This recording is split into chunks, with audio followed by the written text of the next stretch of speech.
hukum boleh di surah apa? Surah Al-Kafirun. Surah Al-Kafirun. Ya. Jadi kita masih lagi membaca di hujung, masih lagi di ni itu kita masih lagi membaca. Nanti sampai Iqra' 5 selesai baru kita mula mematikan, insyaAllah. Okay. Sebelum tu kita kongsikan sikit berkenaan dengan hukum, iaitu bila solat. Antara salah satu sunnah dia adalah untuk kita solat isunya adalah iaitu sutrah. Benar ada sutrah.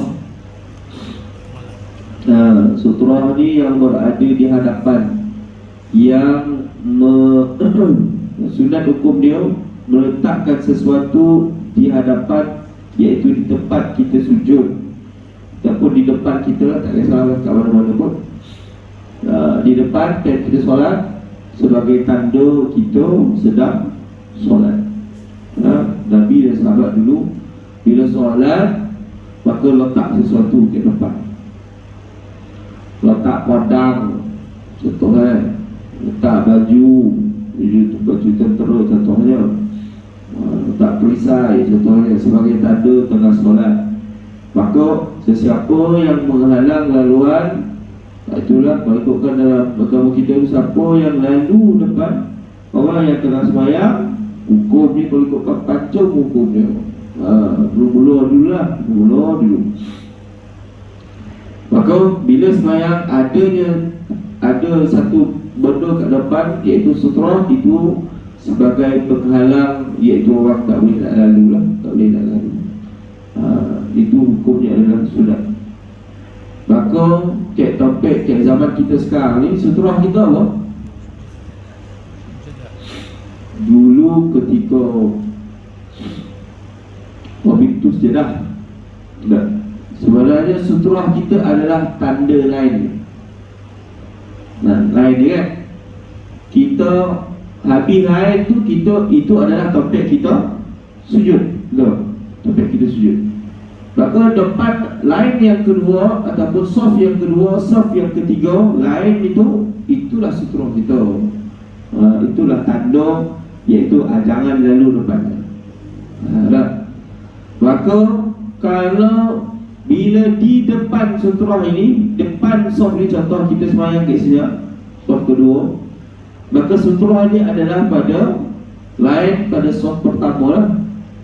Maka orang bila berada di depan saf pertama, tidak menjadi masalah kalau kita lalu ataupun jalan ke depan tu.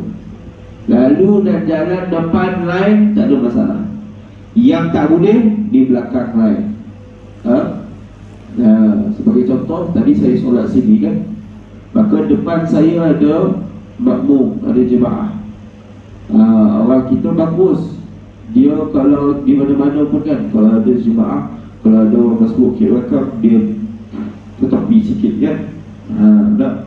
Kalau ikutkan, itu tidak perlulah, sebab sutrah dia adalah lain tu. Kalau tak perlulah kita nak tetapi dan sebagainya, tetap sahaja di tempat masing-masing. Sebab sutrah dia adalah di lain. Selagi luar lain, luar saf, tidak ada masalah. Jangan di belakang saf lah, jangan di belakang saf macam tu lah. Antara yang lain, kalau kita sembahyang sunat juga, iaitu solat bersutrahkan tiang. Bagi masjid-masjid yang ada tiang, tuan-tuan dan puan sembahyang sunat bermula kan, iaitu masjid kan, sembahyang belakang tiang. Maksudnya sutrah kita tu adalah tiang ke depan. Bagi masjid yang banyak tiang, saya suruh masing-masing buat lah, ambil sunnah tu, lepaslah pada sunnah. Antara masjid yang banyak tiang, masjid Pokan Joseh, banyak tiang kan.